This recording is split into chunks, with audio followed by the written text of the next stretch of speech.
Abra sua Bíblia em 1 João capítulo 3. 1 João capítulo 3. É a primeira carta de João, não o Evangelho de João, lá perto do Apocalipse. Primeira carta do apóstolo João, capítulo 3. Nós vamos falar, a partir de agora, sobre o mundo espiritual, sobre o que acontece, sobre como Satanás atua. Nós já vimos de manhãzinha a origem dos anjos, a origem dos demônios, nós vimos a origem do homem, nós ouvimos a queda do homem, nós vimos a obra redentora do nosso Senhor Jesus. E uma pergunta que surge agora é: mas como ter vitória? Mas como ter uma vida cristã vitoriosa? Como assumir esta posição que Jesus estabeleceu para a minha vida, de domínio, de governo? Como ter o triunfo sobre o império das trevas? E é isso que nós vamos ver a partir de agora. Então, 1 João capítulo 3, o verso 8 diz assim: quem comete pecado é do diabo, porque o diabo peca desde o princípio. Para isso se manifestou o Filho de Deus, para destruir as obras do diabo. Para que foi que Jesus se manifestou? Para fazer um acordo com o diabo, para dar um chega para lá no diabo, para dizer assim: diabo, se você não me incomodar, eu não te incomodo. Diabo, fica aí no teu canto que está tudo certo. Não, a Bíblia diz que Jesus se manifestou para destruir. O que significa destruir? Significa que não importa o que está dentro, significa que não importa o que é, para que é e como é, aquilo tem que vir abaixo. E quando Jesus ele se manifestou para isso, para trazer abaixo toda a obra de Satanás. Tudo aquilo que Satanás fez ao longo dos séculos, ao longo da história, tudo aquilo que Satanás fez na tua vida, tudo aquilo que Satanás fez na minha vida, Jesus ele se manifestou para destruir esta obra. E diz, vamos lá para Colossenses capítulo 2, carta do apóstolo Paulo aos Colossenses capítulo 2, versículo 15, diz assim: e tendo despojado os principados e as potestades, os expôs publicamente ao desprezo e deles triunfou na cruz. A revelação que o apóstolo Paulo teve: Jesus despojou as potestades e os principados. O que significa despojar? Significa tomar, significa arrancar, significa se apropriar. O que Paulo está dizendo é que lá na cruz Jesus tomou tudo aquilo que estava nas mãos do diabo, tudo aquilo que Satanás tinha, Jesus foi lá e arrancou. E ele diz: e os expôs publicamente ao desprezo. Jesus expôs Satanás como um derrotado. Nestas eras, nas eras dos reis, era comum quando um rei ele conquistava uma cidade, ele pegava o rei adversário, ele pegava os seus generais e ele então fazia um desfile. E naquele desfile, o rei vencido, os oficiais do rei vencido eram expostos ao desprezo. E foi exatamente isto que Jesus fez. Ele pegou Satanás e os seus maiores anjos, os seus mais graduados seres, e fez um desfile expondo eles à humilhação, expondo ele à vergonha. O que foi que Jesus fez quando ele morreu? Ele morreu na cruz. E a Bíblia diz em Efésios que ele desceu às partes mais baixas da terra. Ou seja, Jesus entrou no lugar aonde Satanás tinha domínio. Jesus entrou aonde Satanás governava, aonde havia o império da morte. E quando Jesus entrou ali, e ele virou para Satanás e disse assim: você exigiu o meu sangue, eu dei o meu sangue, agora você me dá a chave. E Satanás deve ter olhado com aquela cara de paspalho para Jesus e falado assim: que chave? E Jesus falou assim: eu quero as chaves do inferno. Ou seja, eu estou te despejando. Você está recebendo aqui uma comissão de anjos e um promotor de justiça com uma ordem de despejo, e eu estou te despejando, e eu quero a chave da morte. Porque até então Satanás deitava e rolava e fazia o que ele quisera. Ele bagunçava o coreto, como dizia antigamente. E Jesus ele vai ali e ele arranca as chaves da mão de Satanás. Ele expõe Satanás e os seus anjos ao desprezo diante de todas aquelas almas que estavam aprisionadas no inferno. E a Bíblia diz que Jesus pregou o Evangelho aos espíritos em prisão. O que significa isso? Que Jesus ele pregou este Evangelho que nós estamos pregando hoje a todas aquelas pessoas que haviam morrido antes dele. Ele pregou este Evangelho, ele ministrou a vida daquelas pessoas com o poder deste Evangelho. E uma vez que ele assim fez, uma vez que ele pregou aqueles que estavam lá, o apóstolo Paulo diz em Efésios capítulo 4, versículo 7: mas a graça foi dada a cada um segundo a medida do dom de Deus. Por isso diz: subindo ao alto, levou cativo o cativeiro e deu dons aos homens. Ora, isto é, antes de subir, ele desceu às partes mais baixas da terra. Jesus desceu, ele entrou no inferno, entrou no lugar de domínio de Satanás, pregou o Evangelho, e aquelas pessoas que estavam ali no inferno, cativas, debaixo de correntes, debaixo de prisões, e receberam ele como Senhor e Salvador, ele pegou o cativeiro e ele levou aos céus. Ele venceu, ele libertou as almas daqueles que estavam presos nas garras do inferno, nas garras da morte.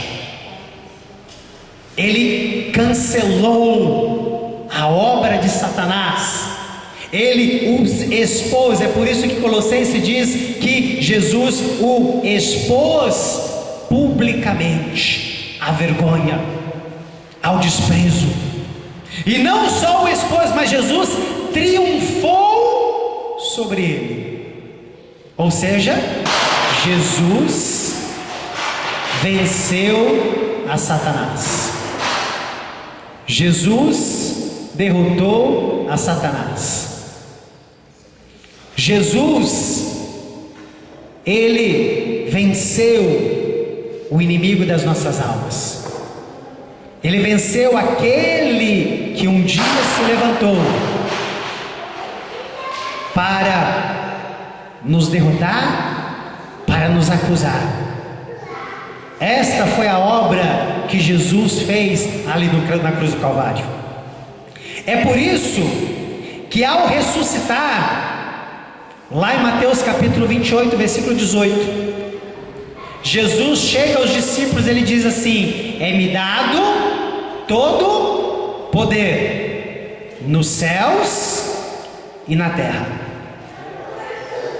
É-me dado todo poder nos céus e na terra. Presta atenção numa coisa, olha aqui para mim. Nada, absolutamente nada, nenhum governo, nenhum domínio, nenhuma obra, nenhuma potestade, nenhuma autoridade de Satanás permaneceu sobre ele.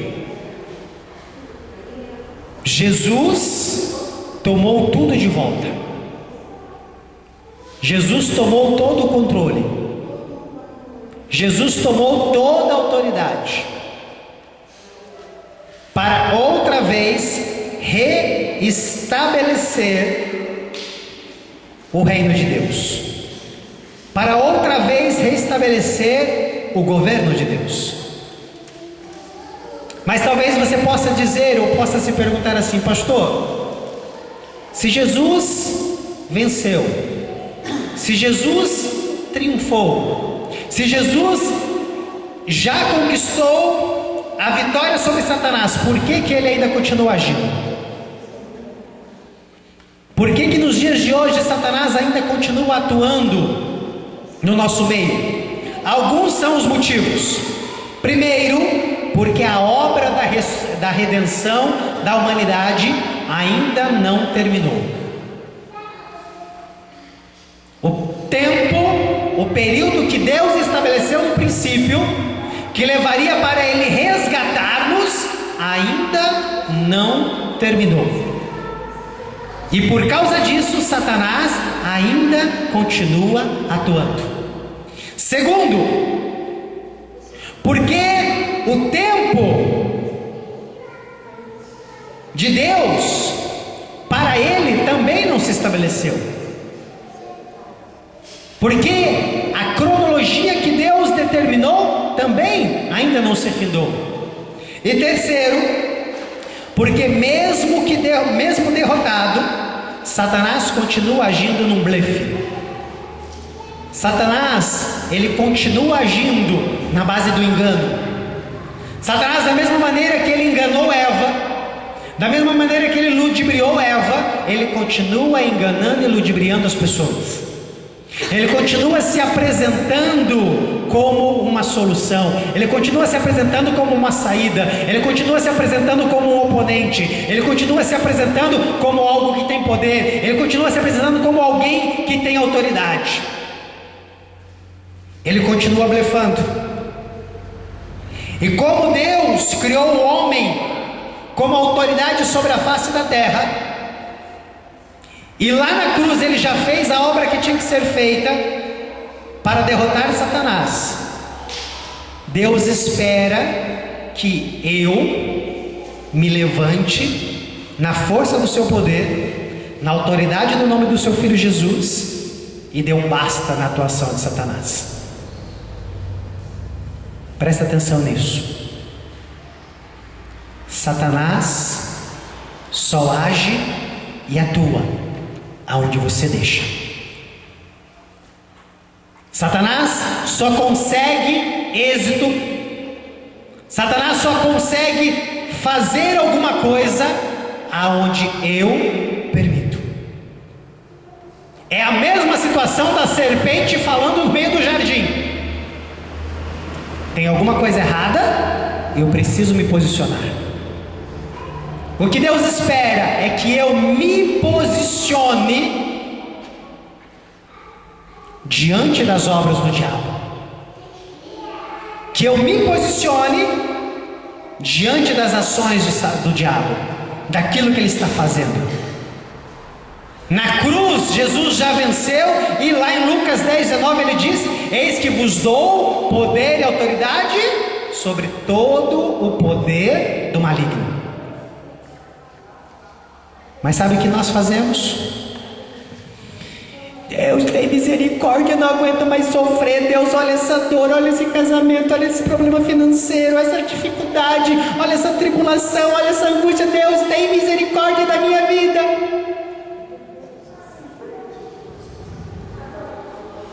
O Senhor não está olhando para mim, Deus. Mas a doença é uma obra de Satanás. A crise no relacionamento é uma obra de Satanás. A miséria é uma obra de Satanás. A violência é uma obra de Satanás. Então não é Deus, sou eu. Deus colocou Adão no jardim para fazer o quê? Cuidar, zelar e governar. Jesus Cristo me resgatou para quê? Para que eu seja representante e autoridade dele nesse mundo. Se Satanás está atuando, é porque eu não tenho assumido a minha posição. Se Satanás está trabalhando, é porque eu estou deixando ele trabalhar, eu estou deixando ele fazer. Se você olha para o Evangelho, se você olha para a vida dos apóstolos, Satanás está agindo, Satanás está aprisionando, Satanás está prendendo, Satanás está trazendo dor, Satanás está trazendo miséria. O que é que eles faziam? Em nome de Jesus, sai. Você não vê nenhum apóstolo, você não vê nenhum discípulo gemendo, chorando, dizendo: ai, coitado de mim. Pelo contrário, eles se levantam na força e no poder do Senhor e viram para Satanás e diz: te descobri, sai. O que acontece é que Satanás muitas vezes está mascarado, ele está escondido, e nós muitas vezes achamos que é algo normal, que é algo comum, que faz parte do mundo, que faz parte da vida, que a vida é assim mesmo. Mas hoje nós aprendemos que não é assim. Se há o mal, se há uma derrota, se há um fracasso, aquilo é dedo do diabo. E ao invés de ficar ajoelhado diante de Deus, chorando feito bebezinhos, nós precisamos nos levantar e dar um basta naquilo que Satanás está fazendo. Eu tenho uma experiência pessoal sobre isso. Há alguns anos atrás,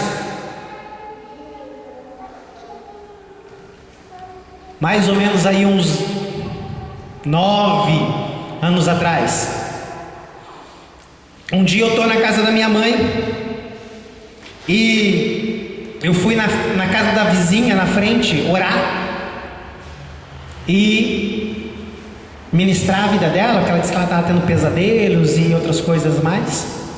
E eu fui lá, eu e a Silmara fomos lá ministrar, abençoar a vida da moça.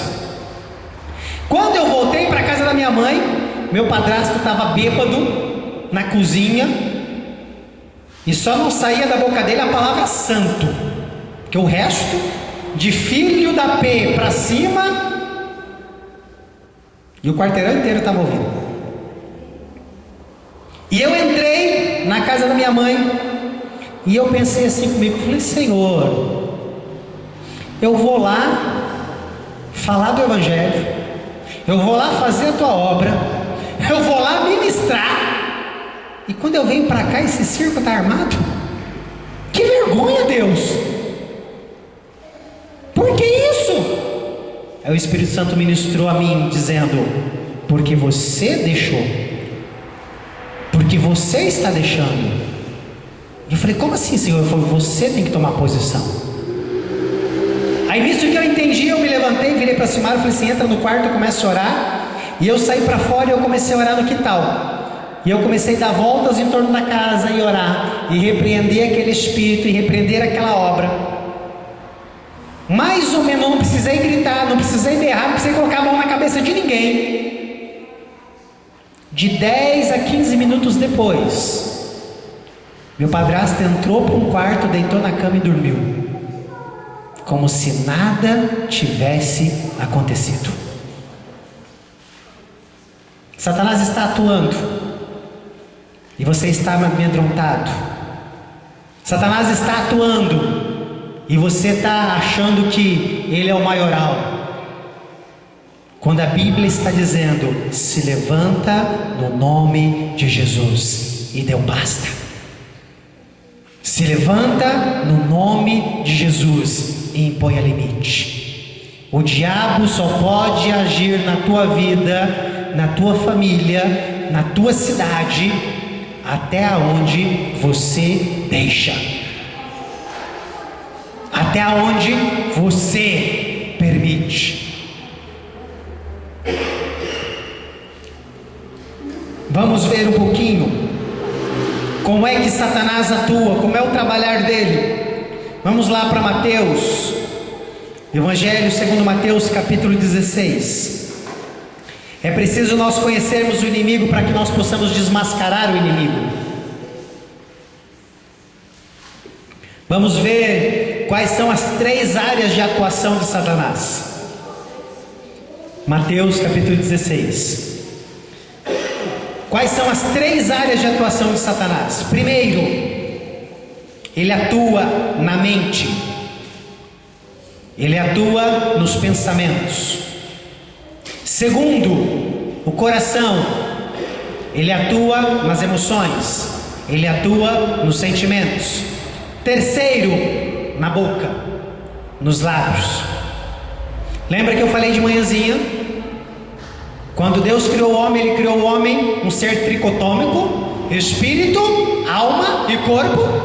E aí Satanás influencia o meu corpo, Satanás influencia a minha alma, que é a minha mente.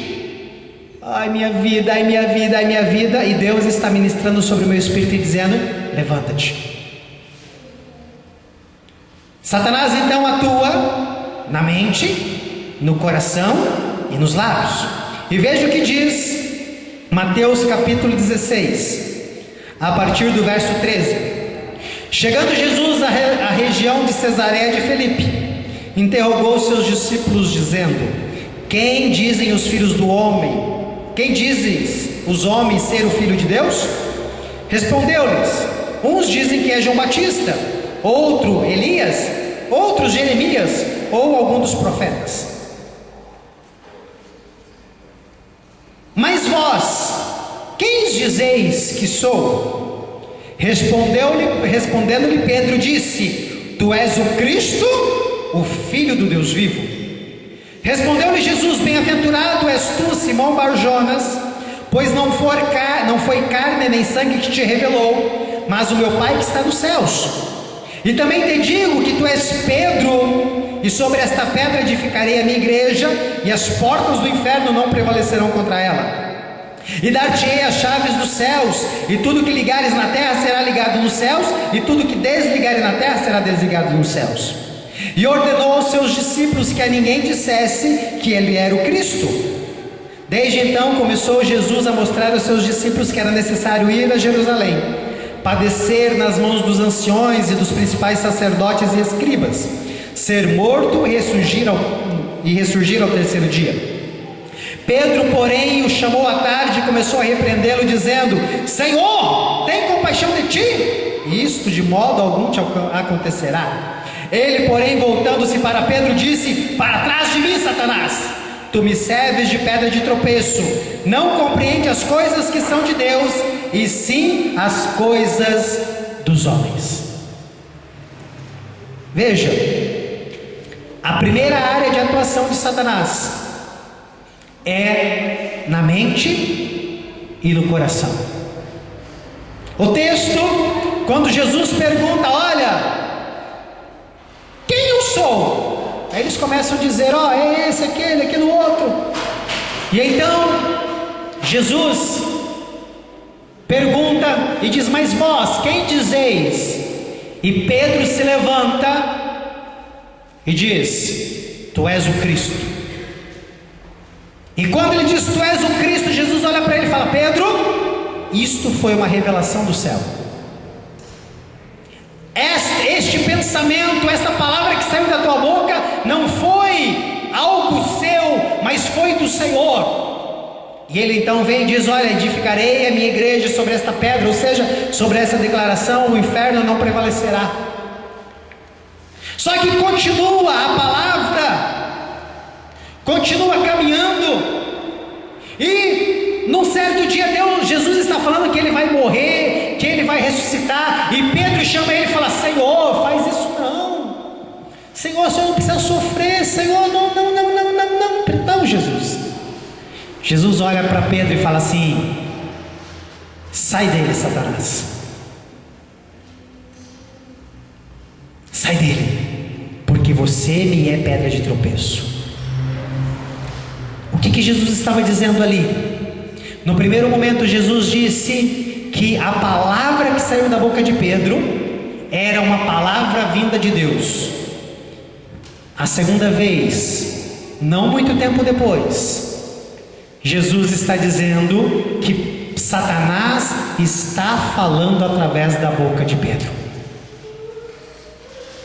Por que Satanás trabalha na base do belefe? Porque ele nunca vai te enfrentar de frente, porque ele nunca vai te encarar de frente, vai ser sempre com sutileza, vai ser sempre escondido. Satanás, ele enche a mente das pessoas com pensamentos maliciosos, com pensamentos invejosos, muitas vezes com pensamentos odiosos. Satanás, ele manipula a mente das pessoas. Ele começa a bombardear a mente com pensamentos, com setas, com dardos. Você quer ver um exemplo? Se coloca para orar. Você começa a orar: oh Senhor, tu és lindo, tu és maravilhoso. E você começa a imaginar a sala do trono, toda revestida de ouro, aquele trono gigantesco, uma luz imensa saindo, e os relâmpagos, e aquela coisa linda, as pedras preciosas. Daqui a pouco a tua mente faz assim, ó, ou dá um branco, você esquece do que você estava falando, ou você começa a pensar naquela pessoa que faz 10 anos que você não vê, naquela situação que está para resolver, o que você não resolveu há tanto tempo e você não estava pensando naquilo, mas aquilo começa a dominar a tua mente, aquilo começa a entrar na tua mente, e na maioria das vezes você desiste de orar. Você quer outro exemplo? Você começa a discutir, a esposa começa a discutir com o marido começa a discutir com a esposa, e a discussão foi aquela coisa boba, esqueceu de abaixar a tampa do vaso, e daqui a pouco a mente começa: tá vendo? Ele não faz nada direito, tá vendo? Ela não te obedece, tá vendo? Vocês não dão certo, tá vendo como é que vocês não se entendem? E isso começa a fermentar na mente da pessoa. E Satanás começa a instalar uma fortaleza na mente da pessoa. Para a mulher, muitas vezes ele começa a dizer: olha, ele não presta, ele não te dá valor, ele não te reconhece. Para o homem ele começa a dizer: tá vendo? Você casou com a mulher errada. Tá vendo aquela mulher do teu trabalho? Tá vendo aquela vizinha? Tá vendo aquela uma que você encontra no ônibus? Aquela deveria ser a tua esposa. E ele começa a lançar pensamentos na mente, e ele começa a bombardear os pensamentos da pessoa. Outras vezes ele começa a manipular os sentimentos, ele começa a manipular as emoções. Eu sou uma desgraça, nada está certo, ninguém me ama, ninguém se importa comigo, eu não tenho valor algum, eu não consigo nada. E sabe qual é o objetivo desse trabalhar de Satanás? É destruir a pessoa mentalmente. Você conhece alguém que você fala e a pessoa parece que não está entendendo o que você fala? Alguém que na frente dela a destruição está na frente dela, ou a solução está na frente dela, e ela não consegue enxergar. É uma pessoa que foi tão bombardeada pelo diabo, que a sua mente está destruída, que a sua mente está totalmente fora de controle.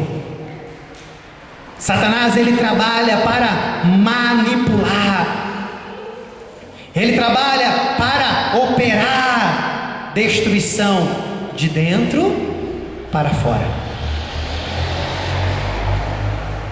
para me convencer do errado, para me convencer daquilo que não está certo, para me convencer daquilo que não deveria acontecer. Ele manipula emoções, pensamentos, sentimentos. E qual é todo o objetivo desse processo? Uma vez alojados pensamentos e sentimentos malignos na mente da pessoa, sabe o que Satanás começa a fazer?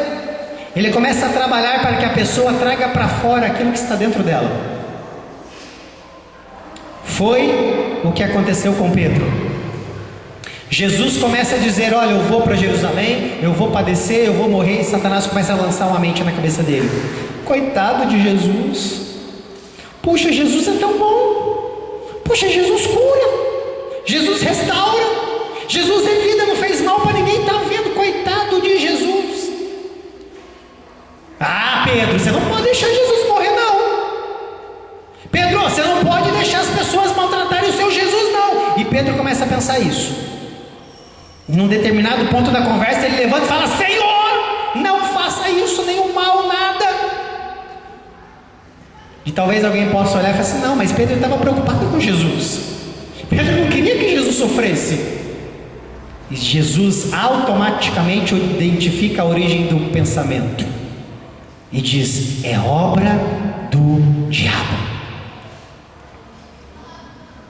Eu começo a olhar para uma pessoa que talvez eu nunca vi na minha vida, ou que eu vi, acabei de conhecer, ou que a pessoa tem o meu convívio, mas eu não tenho relacionamento, e eu começo a olhar para aquela pessoa e falo: nossa, como essa pessoa é chata, nossa, como essa pessoa é metida, nossa, como essa pessoa é orgulhosa, nossa, como que essa pessoa é isso, como essa pessoa é aquilo. Você nunca viu a pessoa, você não conhece a pessoa, você não tem relacionamento com a pessoa nunca te fez nada. Por que você está odiando a pessoa? Satanás está ali, ó, enchendo a tua cabeça, manipulando os teus pensamentos, manipulando as tuas emoções. Você enfrenta uma dificuldade, enfrenta um problema, muitas vezes é algo passível de solução, e você começa: não vai dar certo. Está vendo como a minha vida é desse jeito? Está vendo como é só morte, é só destruição, é só fracasso, é só choro, é só lamento? E aí você começa: ai, coitado de mim, ai, dozinho de mim, ai, porque isso, ai, porque isso. É Satanás na tua cabeça, lançando setas e destruindo os teus pensamentos e destruindo a tua mente. É por isso que o apóstolo Paulo diz que Deus nos deu uma mente sã. Eu preciso ter uma mente sarada, e preciso ter uma mente curada.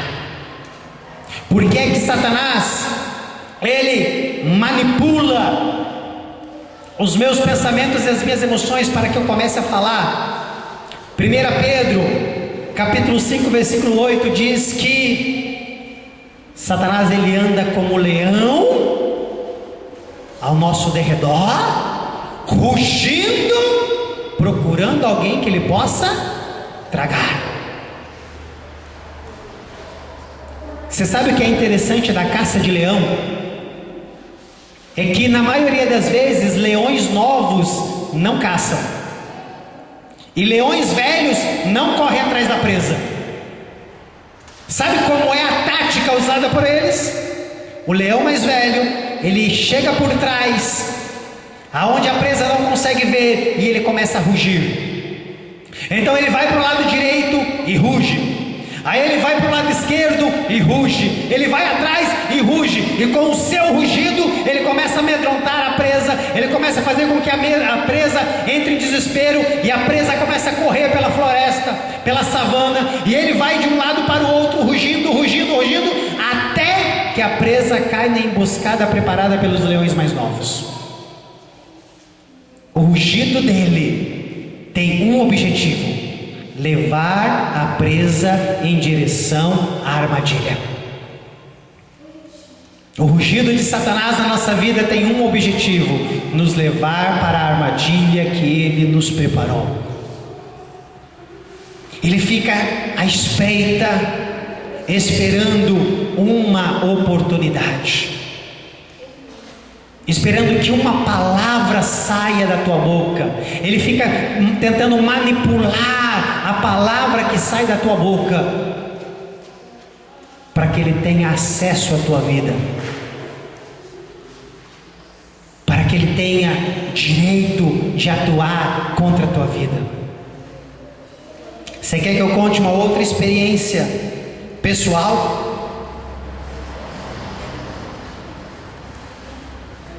Terça-feira,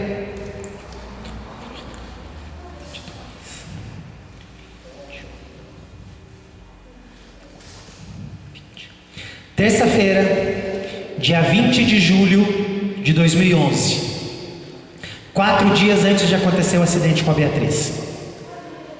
A Silmara estava, na época, fazendo terapia com um psicólogo, pastor, homem de Deus, e ela estava lá fazendo terapia, e já havia algumas sessões que estava falando sobre medos, sobre angústia, sobre perdas, e a Silmara, no meio da sessão, soltou a seguinte sentença para o psicólogo: o meu maior medo é perder um dos meus filhos. O meu maior medo é que um dos meus filhos morra. Isso foi terça, quarta, quinta, sexta, sábado, domingo. 10h30 da manhã, aconteceu o acidente com a Beatriz. Eu creio que o demônio que ouviu aquela sentença catou aquela palavra e levou para o diabo. O diabo catou aquela palavra e se cumpriu na nossa vida o que está escrito em Jó, capítulo 1, verso 8 ao 11. Satanás subiu na presença de Deus e disse assim: ela te teme? Ele te teme? Esse é o medo. Toca na vida da filha, que eles vão te negar. Minha visão, minha interpretação. Satanás está esperando que uma palavra saia da tua boca a respeito da tua família. Satanás está esperando que uma palavra saia da tua boca a respeito do teu casamento, a respeito dos teus filhos, a respeito dos teus pais, a respeito dos teus irmãos, a respeito do teu emprego, a respeito do teu ministério, a respeito da cidade que você vive, a respeito do teu trabalho. Ele está esperando uma palavra para trazer destruição, uma palavra para trazer a morte dentro das nossas casas, nas nossas vidas. A segunda maneira de Satanás agir, ele ataca a vida. Quando ele começa a manipular as emoções, começa a manipular os pensamentos, o objetivo dele é atacar a vida. Atos capítulo 4 nos conta sobre o que? Ananias e Safira. Todo mundo estava indo, vendendo os seus bens, trazendo aos pés de Pedro, de Tiago, de João e dos demais discípulos. E aí Ananias e Safira vão, vendem um grande bem. A Bíblia diz que eles retêm uma parte. Satanás coloca assim no coração de Ananias: precisa dar tudo. Você pode dar uma parte só. Mas quando perguntarem, você tem que dizer que é tudo para que todo mundo faça. Oh, como ele é generoso. E Ananias vai e vende, e ele vem e entrega nos pés de Pedro. E Pedro olha para Ananias, já conhecendo, já tendo a palavra de ciência, já conhecendo o que estava acontecendo no mundo espiritual. Ele pergunta para Ananias: esse é o valor total? Ananias tinha a condição de dizer: não, eu separei uma parte para mim. Mas o que ele fez? Ele diz: é tudo. Então Pedro diz assim: Ananias, como é que você me deixa Satanás encher o teu coração? Se você não tivesse vendido, a casa era tua. Se você tivesse vendido e guardado o dinheiro, era teu. Se você tivesse vendido e entregado uma parte, dito: olha, uma parte vai ficar para mim, também. Mas por que mentistes ao Espírito Santo? E a Bíblia diz que quando Pedro diz esta sentença, ele cai morto. No capítulo 5, entra a mulher dele, não sabia de nada que tinha acontecido. E Pedro já olha para ele e fala assim: como é que foi aquela situação? Não, a gente vendeu e tudo que foi arrecadado nós demos para a igreja. Ela cai morta e é enterrada. O objetivo de Satanás é atacar e destruir as nossas vidas. Na maioria das vezes, quando Satanás tem acesso à mente de uma pessoa, esse acesso resulta na morte física. Pessoas do bem, pessoas boas, em um determinado momento ela vira de ponta cabeça, e você não entende o que está acontecendo com aquela pessoa. Satanás está tendo acesso à mente daquela pessoa. Satanás está controlando a mente daquela pessoa. Veja, vamos ver o que diz João, capítulo 13, Evangelho de João, capítulo 13, verso 2.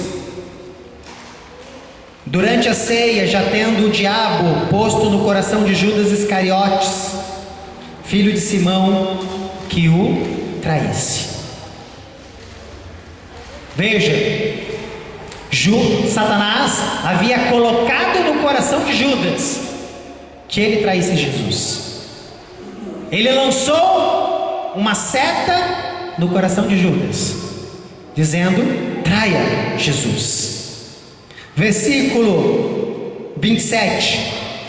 E assim que Judas tomou o pão, entrou nele Satanás e disse-lhe Jesus: o que está prestes a fazer, faze-o depressa. Veja, primeiramente, Satanás colocou a ideia. Quando Judas deu abertura, ele entrou na vida de Judas. E qual foi o resultado? O suicídio, a morte. Este é o objetivo de Satanás. Terceiro, atacando o nosso corpo físico. Jó capítulo 2, versículo 7. Satanás chega diante de Deus e fala assim: toca no corpo dele, que ele vai te negar. Toca na saúde dele, que ele vai te negar. É claro que hoje muitas doenças são resultado de agrotóxico. É claro que hoje muitas doenças são resultado de má alimentação, de estresse. Mas há muita enfermidade que são originárias no diabo, que são setas de Satanás. E muitas vezes a pessoa toma remédio e não sara. Por quê? Porque a seta de enfermidade ali é uma seta demoníaca. É uma seta que veio para trazer destruição. Em Lucas capítulo 13, Jesus fala de uma mulher que havia sido presa por Satanás.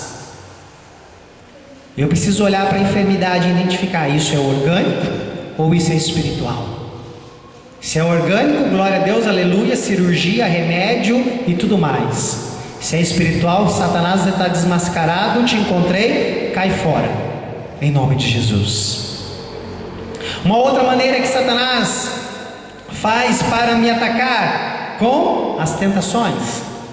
Mateus capítulo 4 fala que Jesus foi tentado por Satanás. Satanás tentou levar Jesus a pecar. Satanás usa meios, usa situações com um objetivo: nos levar a transgredir a lei do Senhor. Exemplo disso, José e Davi.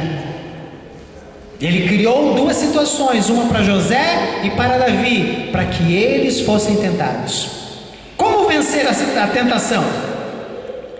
A receita mais infalível está em Tiago capítulo 4, versículo 7. O que diz Tiago capítulo 4, sem abrir a Bíblia? Sujeitai-vos a Deus, resisti ao diabo, e ele fugirá de vós. Esta é a arma que eu tenho para vencer a tentação: me sujeitar a Deus, sujeitar as minhas emoções, os meus pensamentos, os meus sentimentos, a minha vontade, o meu desejo ao Senhor. Segundo, resistir a Satanás, colocar ele no lugar dele, dizer: olha, eu sei que essa tentação vem de ti, por isso eu te rejeito, eu te repreendo. E terceiro, fugir da aparência do mal. José entrou na casa de Potifar, como diz um pastor aí bacana, diz: a Potifona veio toda engraçadinha pro lado dele, dizendo: deita comigo. E o que foi que ele fez? Fugiu. Amados, não é vergonha fugir diante da tentação. Não é vergonha fugir diante do pecado. O que eu não posso é ficar flertando com ele. O que eu não posso é ficar: não, eu sou forte, eu sou forte, eu sou forte, eu consigo. E quando você for ver, você despecou. Salomão escreveu lá em Cantares, escrevendo aos namorados, escrevendo aos noivos, ele diz assim: ninguém tomará fogo em seus seios sem que as suas vestes se incendeiem. Em outra palavra, toda vez que o beijinho ficar um pouquinho mais quente, balde de água gelada e sai correndo. Não, mas eu vou aguentar. Não, mas eu vou resistir. Não vai. Não vai. Diante da tentação, eu me sujeito a Deus, eu resisto ao diabo e eu fujo. Eu fujo, porque Satanás, ele é mais esperto do que eu. Satanás é mais esperto do que eu. Duas situações. Quero que você abra lá em 1 João capítulo 5, versículo 18. E dentro dessas duas situações eu quero falar sobre a diferença de possessão e demonização. O que é possessão, pastor? Possessão é o estado de uma pessoa controlada por demônios. Possessão é quando o diabo ele entra na vida de uma pessoa e começa a controlar todas as suas atitudes, os seus pensamentos, as suas palavras. O que é demonização? É Satanás do lado de fora, só na setinha. É Satanás do lado de fora, brincando de marionete. Ele não está dentro da pessoa, mas ele está do lado de fora, controlando as atitudes, os pensamentos, manipulando as emoções. Muitas vezes eu estou dentro da igreja e eu tenho pensamentos, eu tenho atitudes, eu tenho sentimentos que eu acho que são meus, e eu não percebo a presença de Satanás dentro de mim. E então eu digo: não é meu, é eu que estou achando isso. quando na verdade é um demônio que está do lado de fora, controlando toda a situação. É um demônio que está do lado de fora, tomando conta de toda a situação. E veja, 1 João capítulo 5, o verso 18, diz assim: sabemos que todo aquele que é nascido de Deus não vive pecando, antes o guarda aquele que nasceu de Deus, e o maligno não lhe toca. Existe uma crença no meio dos cristãos, no meio dos evangélicos, dizendo que uma vez que eu nasci de novo, dizendo que uma vez que eu sou crente, o diabo não tem mais acesso na minha vida, o diabo não pode mais tocar a minha vida. Não, eu nasci de novo, eu sou regenerado, estou na igreja e o diabo não tem mais acesso na minha vida. Isto é uma inverdade. Mas pastor, só leu aqui, está escrito: sabemos que aquele que é nascido de Deus não vive pecando, antes o guarda aquele que nasceu de Deus, e o maligno não lhe toca. Está dizendo que Deus guarda e o maligno não toca. Primeiro, quem é que nasceu de novo? Aquela pessoa que recebeu a obra do Espírito Santo, descrita em João capítulo 3, versículo 5, onde Jesus fala para Nicodemos que é necessário nascer de novo. Agora, veja o texto, ele diz que aquele que é nascido de Deus não vive pecando, por isso o diabo não lhe toca. Aquele que é nascido de Deus e vive pecando, o diabo vive tocando. Aquele que é nascido de Deus, mas vive flertando com o pecado, mas vive dizendo: eu estou no tempo da graça, Deus entende todas as coisas, aleluia, glória a Deus, Deus é misericordioso, Deus sabe, Deus tem misericórdia aí, Senhor, porque o Senhor sabe que a carne é fraca. Esse que vive fazendo isso, vive sendo tocado pelo diabo, porque o diabo só não toca aquele que vive em santidade. O diabo só não toca aquele que busca a santidade no Senhor. Veja, existe uma diferença entre viver pecando e pecar. Pecar significa errar o alvo. Ou seja, estava eu andando pela rua, escuro à noite, tinha uma casca de banana, eu não percebi, pisei e tomei um tombo. Isso é pecado. Estava andando pela rua, sabia que tinha casca de banana e pisei e levei um tombo. Ali de 2 horas, estava andando pela rua, sabia que tinha casca de banana e levei um tombo. E mais 3 horas e mais 4 horas, e eu consinto que o pecado se torne algo na minha vida, presente. A este o diabo toca.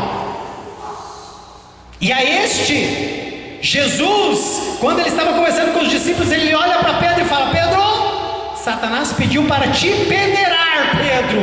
Ou seja, ele tem visto o teu orgulho, a tua prepotência, a tua arrogância, ele tem visto a tua violência, Pedro, mas eu roguei ao Pai para que você não desfaleça, quer dizer, você vai ser peneirado, Satanás vai te tocar, mas eu não vou deixar você morrer. Você não quer ser tocado pelo diabo?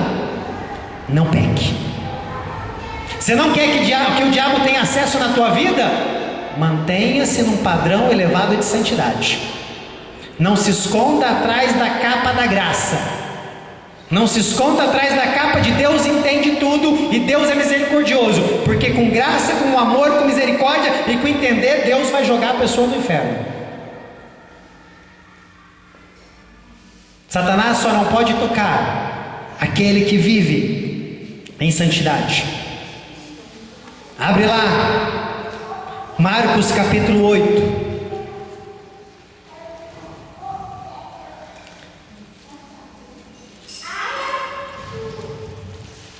Evangelho de Marcos, capítulo 8.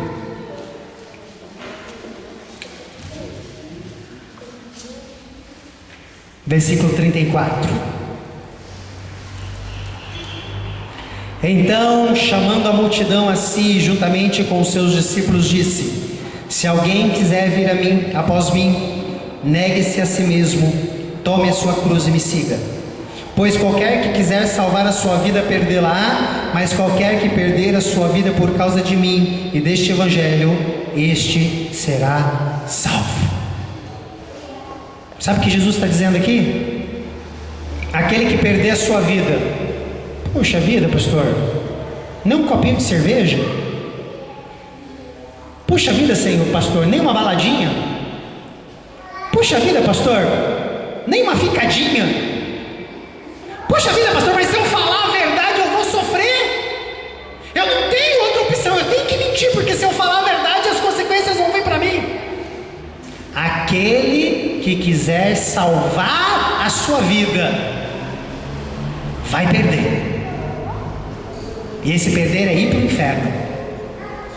Mas aquele que perder a sua vida, aquele que deixar a cervejinha, a ficadinha, a baladinha, o roubinho, a mentirazinha, a prostituiçãozinha, e aos olhos de quem está no mundo fala: você é besta, tu é tonto, você está deixando de se divertir. Pô, você podia passar a perna naquela pessoa, ela passar ele para trás e levar um lucro. Você podia soltar uma palavrinha ali, uma falinha ali, ó, e você ia ficar na boa. Você é bobo. Quem assim o fizer será salvo. No reino de Deus não existe jeitinho. O reino de Deus não é no formato da nação brasileira. No Brasil você dá jeitinho para tudo. No reino de Deus não se dá jeito para nada. Ou é do jeito dele ou nada. Mas não é porque Deus é ruim, não. Mas é porque Deus estabeleceu regras. E existe um carrasco chamado capeta que está esperando um deslize, que está esperando uma pisada no tomate. Não é Deus, não tem nada a ver com Deus. Lembra que eu já falei hoje várias vezes? Não tem nada a ver com Deus. É o diabo que está esperando uma oportunidade para entrar e trazer destruição. Ele está esperando que você fale que a árvore é a árvore que não é. Ele está esperando que você acrescente alguma coisa. É um errinho para ele entrar de sola. E Deus não pode fazer nada.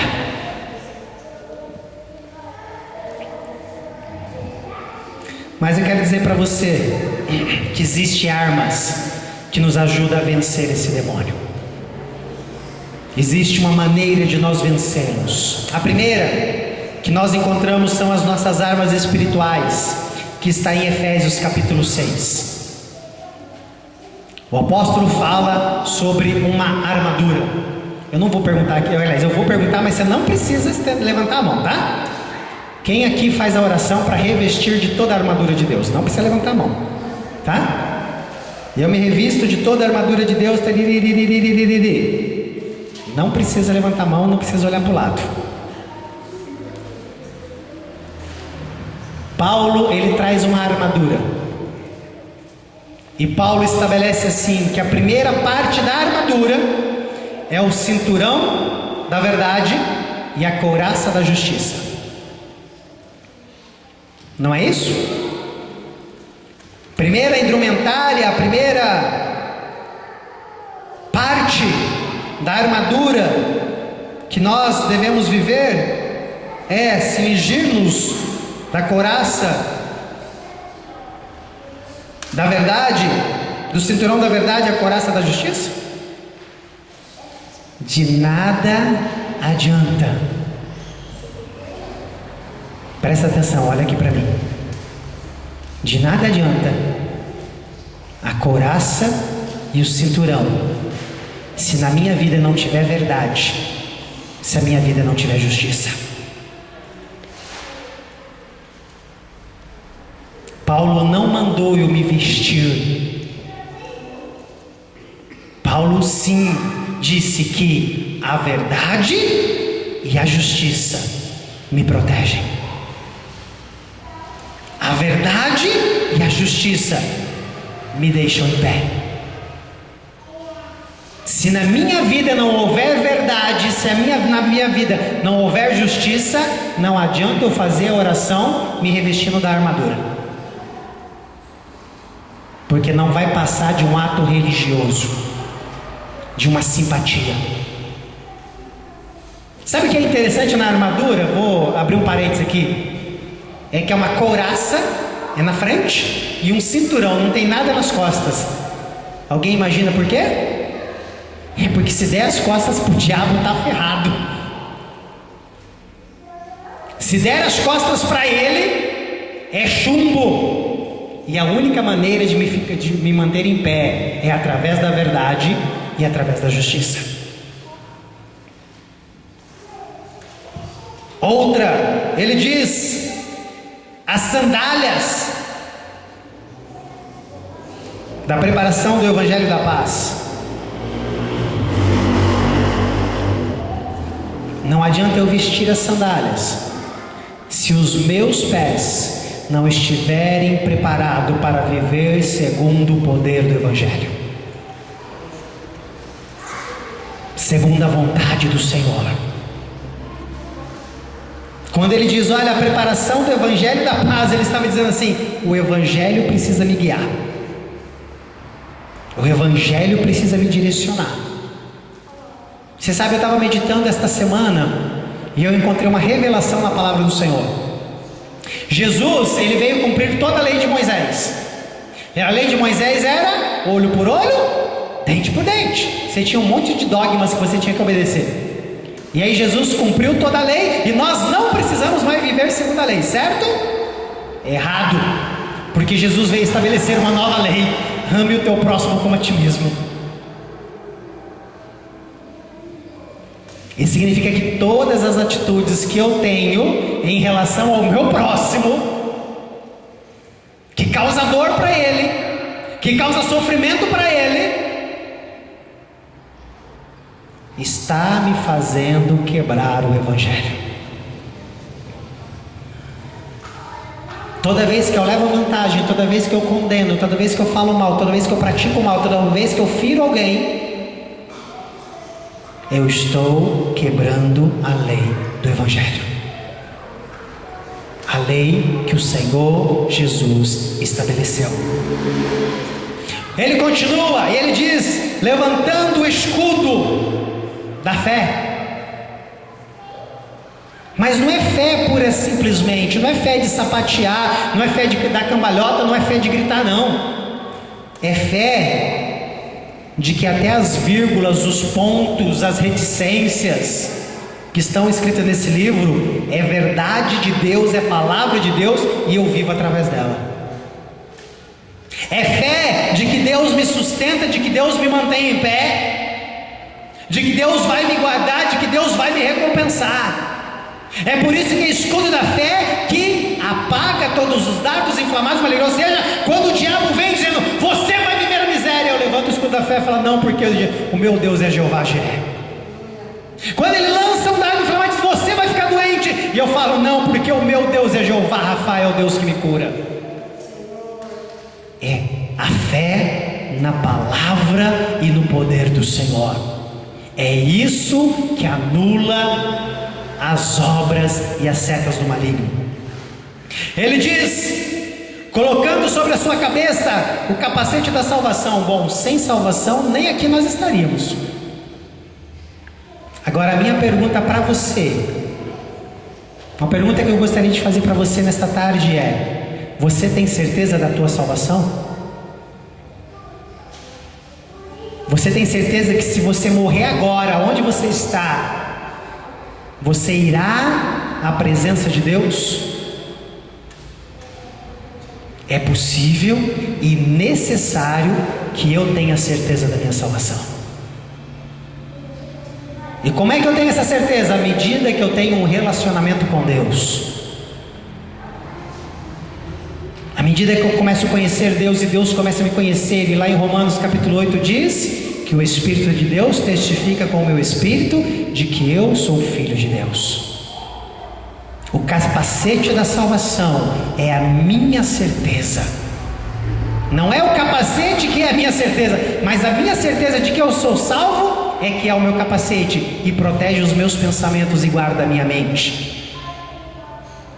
E para terminar, o apóstolo diz: tomando sobretudo a espada do Espírito, que é a única arma de ataque. Diabo, você é feio. Diabo, você é nojento. Diabo, você é chato. Diabo, sai da minha vida. Diabo, você não tem outra coisa melhor para fazer não, diabo? Não é assim que nós expulsamos ele. Não é assim que nós atacamos ele. É a partir do uso da palavra do Senhor. É proferindo a palavra do Senhor. É por isso que muitas vezes eu falo para vocês aqui, o que diz tal versículo? Não abra a Bíblia. Por quê? Porque naquela hora que Satanás chegar, muito provavelmente você não vai ter uma Bíblia na mão. E aí? Quando Jesus foi tentado, ele podia ter dado para o diabo: diabo, eu sou o filho de Deus, cai fora. Diabo, eu vou mandar os anjos vir aqui, cai fora. Diabo, eu não estou com fome. 40 dias sem comer. Eu não estou com fome, diabo. Eu não estou tendo vertigens vendo McDonald's. Jesus olhou para Satanás e disse: assim está escrito. Ele usou a palavra. A minha única arma de ataque é a palavra. A única maneira que eu tenho de atacar Satanás é usando a palavra de Deus. É por isso que o apóstolo Paulo diz a Timóteo: manuseando bem a palavra, como obreiro que não tem do que se envergonhar. É a palavra, é confessando a palavra, é declarando a palavra, é orando a palavra. Essa guerra espiritual, ela se dá no âmbito da oração. É por isso que o apóstolo, ele diz que nós não temos que lutar contra carne ou sangue, mas sim contra principados e potestades. E ele termina dizendo: orai em todo tempo, com toda oração e súplica no Espírito. É através da oração, não é através do jejum, não é através do louvor, é através da oração que eu entro nessa guerra e digo: Satanás, como diz o Morre Cerulo, né? Do outro lado da linha. Tem uma linha lá, você faz favor de ficar do outro lado da margem. Aqui não é teu lugar. É usando a palavra, é através da oração que nós fazemos isso. Pastor, armas de ataque, armas de defesa. Existem outras armas que me capacitam a vencer Satanás? Sim, existe. Mais uma: jejum. Marcos capítulo 9 versículo 29 diz que a casta de demônios que só sai por meio de jejum.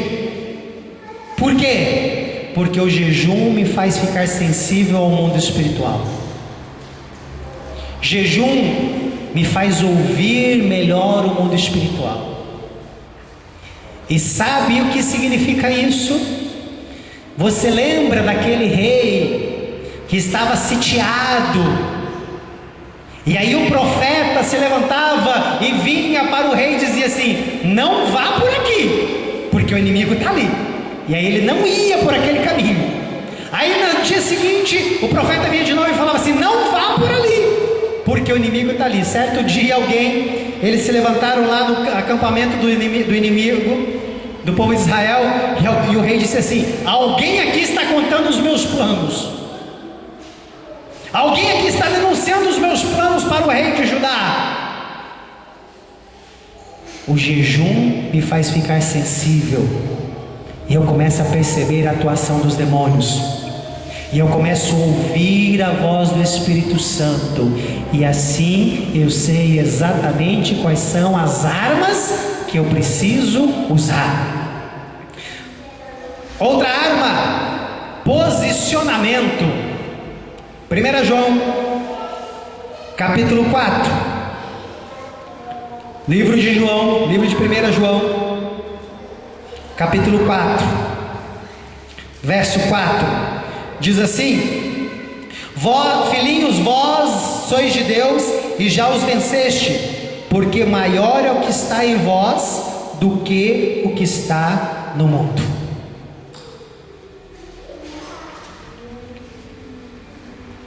Posicionamento. Maior é o que está em mim.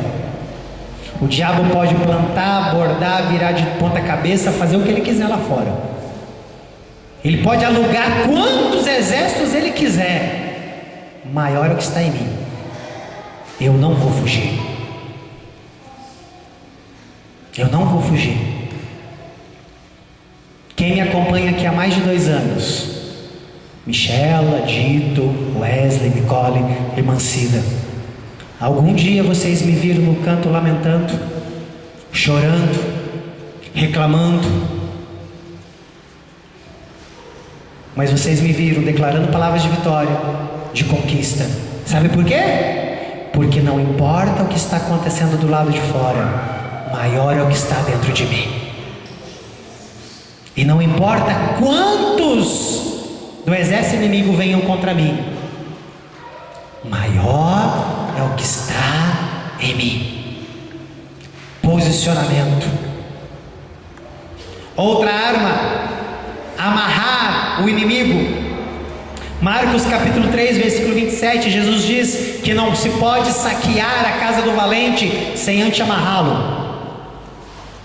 O que é amarrar o inimigo? Amarrar o inimigo significa proibir toda e qualquer ingerência ou ação de Satanás. Eu olho para a minha família, eu olho para o meu trabalho, eu olho para a minha vida, eu olho para o meu bairro, eu olho para uma circunstância e eu percebo que aquilo é uma atuação de Satanás. Eu tenho que me levantar e dizer: Satanás, você está proibido de agir. Você está proibido de controlar esta pessoa. Você está proibido de agir nessa situação. Isto é amarrar. Agora, presta atenção. É específico. Eu vou amarrar todo o inferno. Uma vez eu lembro, eu estava num culto pentecostal, daquele de reteté, fogo comendo solto, e o pastor no altar orando, e daqui a pouco ele ora, e o povo, amém, glória a Deus, e de repente, porque eu amarro o inferno em nome de Jesus, e o envio para onde Jesus ordenar. Eu parei, olhei para quem estava do meu lado e falei assim: ele amarrou o quê? Não é amarrar no genérico, não é amarrar no atacado, não, tem um demônio atuando na vida daquela pessoa, tem um demônio atuando naquela situação, tem um principado, tem uma potestade, eu não sei o que é, mas é específico, demônio que está fazendo isso, você está proibido. Jesus não disse: olha, se eu quiser saquear uma cidade inteira, ele disse: se eu quiser saquear uma cidade, uma casa. Não é, eu vou amarrar todos os demônios dessa vila e vou saquear a vila inteira. Não, é uma. É específico. Eu identifiquei a atuação do demônio. É específico. Outra arma, destruir os sofismas. Vamos lá em 2 Coríntios capítulo 2. Carta de Paulo aos Coríntios, capítulo 2, verso 10, versículo 3 diz assim: embora andando na carne, não militamos segundo a carne, e as armas da nossa milícia não são carnais, mas sim poderosas em Deus, para a destruição das fortalezas, para derrubar os raciocínios e toda a altivez que se levanta contra o conhecimento de Deus, levando cativo cada pensamento em obediência a Cristo Jesus. O que são sofismas? Sofismas são ideologias Sofismas são crenças, sofismas são interpretações que as pessoas estabelecem nas suas vidas como uma verdade. E muitas vezes ela está sendo guiada por aquilo e conduzida por aquilo, indo para o inferno, indo para a destruição. E nós precisamos nos levantar para destruir isso. Aqui, no texto ele diz: derrubando raciocínios e toda altivez que se levanta contra o conhecimento de Deus. Ah, mas a pessoa está nesse rumo, está nessa direção. Ela tem uma interpretação própria da Bíblia. Isso é um sofisma e precisa ser quebrado no nome de Jesus. Eu vou voltar de novo. Eu não posso interpretar a Bíblia segundo a minha própria vontade. Eu preciso interpretar a Bíblia segundo o que é a Bíblia. Continuando. Uma das armas é o amarrar, a outra arma é o quê? O ligar. Nós lemos lá em Mateus capítulo 16, Jesus disse: tudo que ligares na terra será ligado nos céus, e tudo que desligares na terra será desligado nos céus. Enquanto o amarrar é proibir Satanás de atuar, o ligar é trazer o poder de Deus manifesto numa situação. Tem morte, tem doença, tem miséria, tem atuação demoníaca. Eu trago o poder de Deus para atuar naquela situação. Eu me levanto para dizer, em nome de Jesus, eu determino que haja cura. Em nome de Jesus eu determino que haja prosperidade. Em nome de Jesus eu determino que haja libertação. Em nome de Jesus, que se manifeste aqui a obra do Senhor. Isso é ligar. Isso é soltar, trazer Deus para uma determinada situação. E última arma, nós já lemos lá em João capítulo 1, verso 1 João capítulo 3, verso 8, que Jesus veio para destruir as obras do diabo. O que significa isso? O diabo está atuando na tua vida, o diabo está atuando na tua família. Você precisa destruir estas obras. Como, pastor? Através da oração, ordenando que toda consequência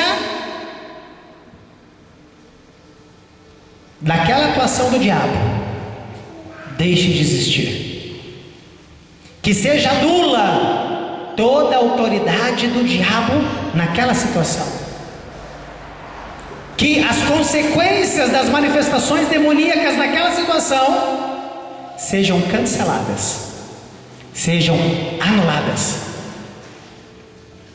E sabe quando eu aprendi isso? Com o acidente da Beatriz.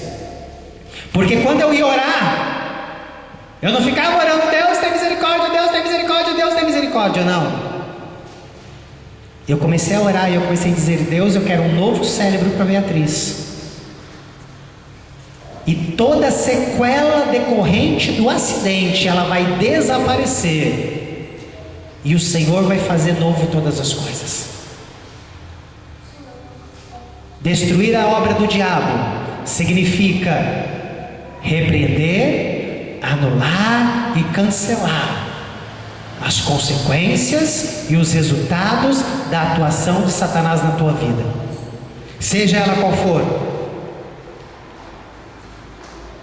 É ordenar que a situação perca o seu efeito, é chamar à existência a cura, a restauração, a prosperidade, a reconciliação, é ordenar a Satanás que ele restitua tudo aquilo que ele roubou.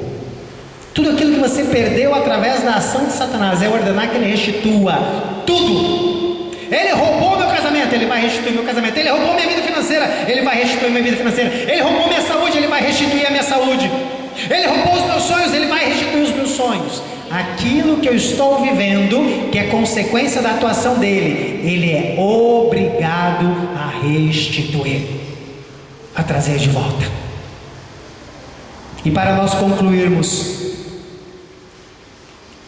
Você precisa se levantar e restabelecer a autoridade que Deus deu a você por ocasião da criação lá no Éden, onde Deus disse: você terá autoridade de governo, que foi perdido através da ação e da desobediência de Adão e Eva, mas foi restaurado através da obra de Jesus na cruz do Calvário.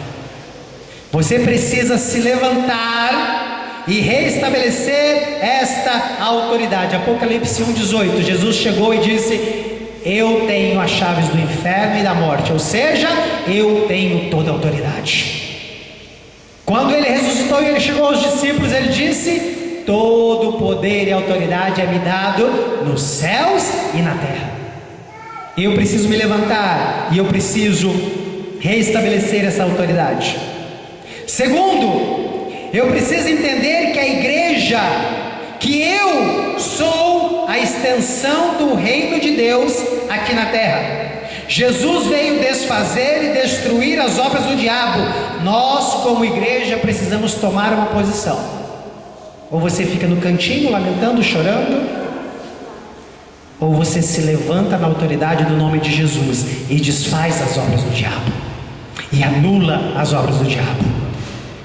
Precisamos ser mais agressivos na guerra espiritual. Precisamos nos despertar e parar de pedir a Deus misericórdia e começar a ordenar que Satanás saia da onde ele nunca deveria ter entrado. Deus tem misericórdia da saúde, Deus tem misericórdia da família, Deus tem misericórdia disso, Deus tem misericórdia daquilo. Satanás entrou naquela situação. Eu preciso me levantar, repreendê-lo, expulsá-lo e dizer: sai da onde você nunca deveria ter entrado.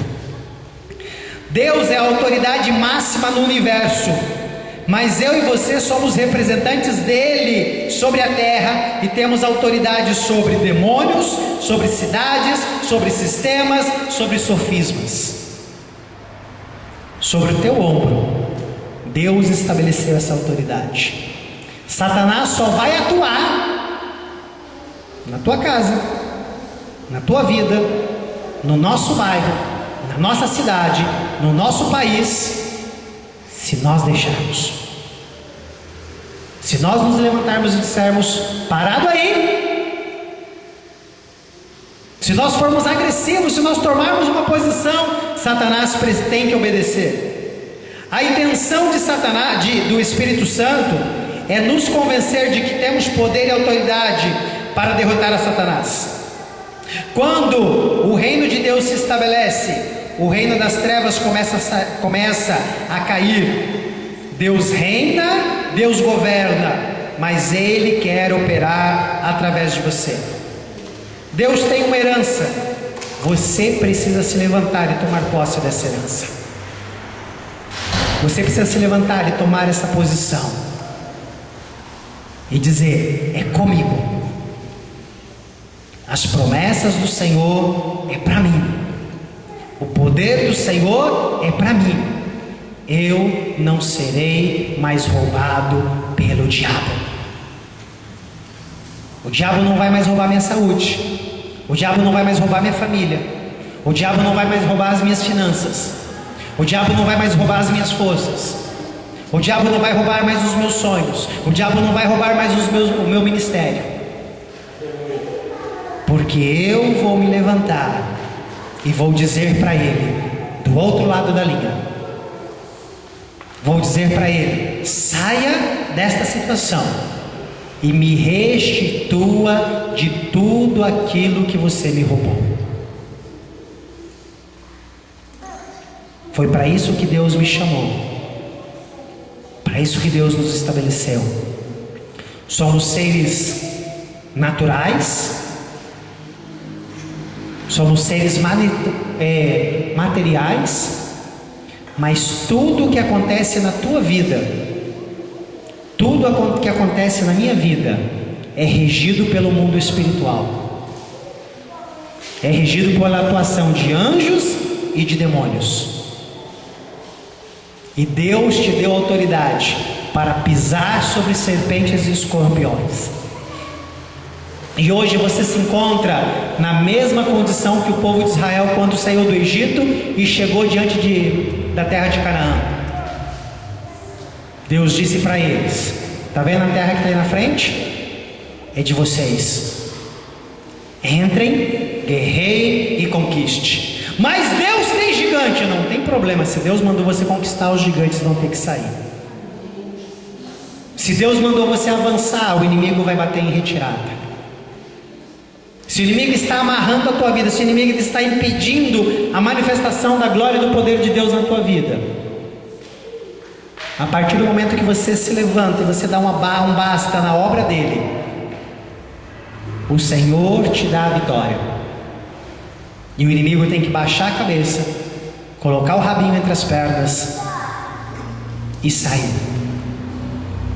A autoridade não é minha, a autoridade não é do Senhor, a autoridade é tua, no nome de Jesus. E ao nome de Jesus todo joelho se dobrará, nos céus, na terra e debaixo da terra. E a usar o nome de Jesus, os demônios têm que baixar a cabeça e têm que sair. Sabe qual é o maior medo do diabo? Não é que as pessoas vão para a igreja, não é que as pessoas cantem louvor, não é que as pessoas leiam a Bíblia. O maior medo do diabo é que a pessoa descubra qual é a posição dela na presença de Deus e comece a exercer a sua autoridade, e começa a proibir as ingerências diabólicas e as atuações de Satanás. Se coloque em pé em nome de Jesus, vamos orar.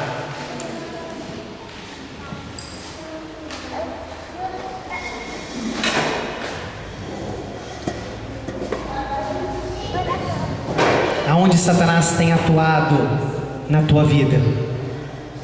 Aonde Satanás tem trabalhado na tua vida? Aonde é que Satanás tem colocado as garras dele? E muitas vezes você tem orado, muitas vezes você tem pedido, muitas vezes você tem clamado: Deus tem misericórdia de mim, Deus tem misericórdia de mim, Deus tem misericórdia de mim, e nada acontece. Está na hora de você se levantar e dizer: Satanás, eu te desmascaro em nome de Jesus. Satanás, eu te denuncio em nome de Jesus. Satanás, eu cancelo a tua autoridade na minha vida no nome de Jesus. Ore balabachai, fecha os teus olhos. Esqueça de quem está à tua volta, esqueça de quem está do teu lado. Coloca a tua vida diante do Senhor nesta hora.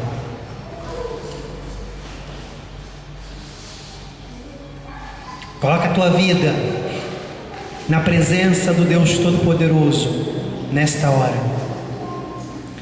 Começa a pedir.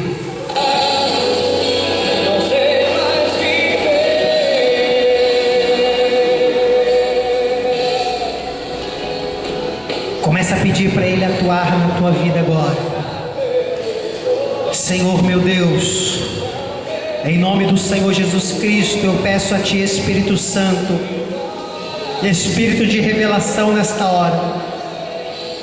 Vem sobre cada vida nesse instante no nome de Jesus. E venha, Senhor, abrindo os olhos e tirando as escamas, e anulando e cancelando, ó Deus Todo-Poderoso, todo sofisma e toda fortaleza de Satanás na mente desses que estão aqui nesta tarde. Em nome de Jesus, começa a revelar a cada um aonde Satanás tem atuado. Como é que tem sido a atuação, como é que tem sido a manifestação do diabo. O que Satanás tem controlado, aonde ele tem colocado a mão dele. O recalabachai de cantalamanás.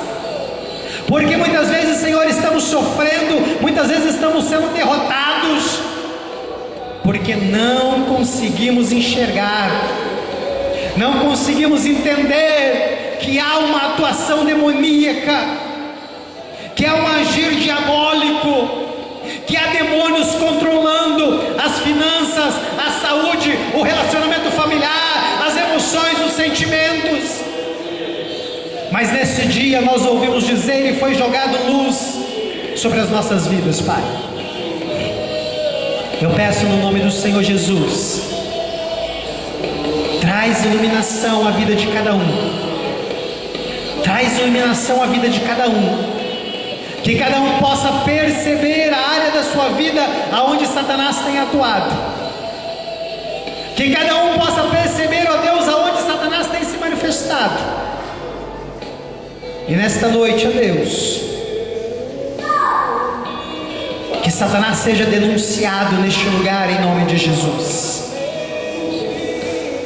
Que Satanás seja denunciado nesta noite em nome de Jesus. Você que, meditando sobre a tua vida, você consegue encontrar áreas da tua vida que estão amarradas, manietadas por demônios, aonde Satanás tem agido e atuado. Começa a denunciar essa situação agora diante do Senhor. Começa a colocar diante de Deus essa situação agora e começa a dizer para Deus: olha, é aqui que o diabo tem trabalhado, é aqui que o diabo tem atuado, é nesta situação que eu vejo as mãos de Satanás. Orecalabachai de canta lamanai, o racachada e canta lamanai berecamba labachou, o requeremechou de canta labas. Traz luz, Espírito Santo. Traz luz, Espírito Santo. Traz luz, Espírito Santo. Muitas vezes nós achamos que é pensamento nosso. Muitas vezes nós achamos que a pessoa é a si mesmo. Muitas vezes nós achamos, ó Deus, que é desejo, que é vontade humana, quando na verdade é um demônio que está escondido. É um demônio que está controlando e manipulando tudo. Mas nesta tarde, em nome do Senhor Jesus Cristo, traz a luz. Traz a luz, meu amado, minha amada. À medida que você começar a vir na tua mente situações, circunstâncias da tua vida, que você percebe que há um demônio ali atuando, começa a denunciar diante de Deus. Começa a colocar diante de Deus e dizer: Deus, nesta situação Satanás tem prevalecido, nesta situação Satanás tem trabalhado, esta situação Satanás tem manipulado. É esta situação onde há uma manifestação da obra do diabo. O meu sonho era ser mãe, mas eu tenho problemas de mioma no útero e pelos médicos eu não posso ser mãe. Minha primeira gravidez ocorreu um aborto espontâneo, mas num culto Deus falou comigo e através do pastor Isaac, Deus falou que ia me dar um filho. E hoje eu tenho meu bebê com 2 anos de idade. E é o melhor presente que Deus me deu.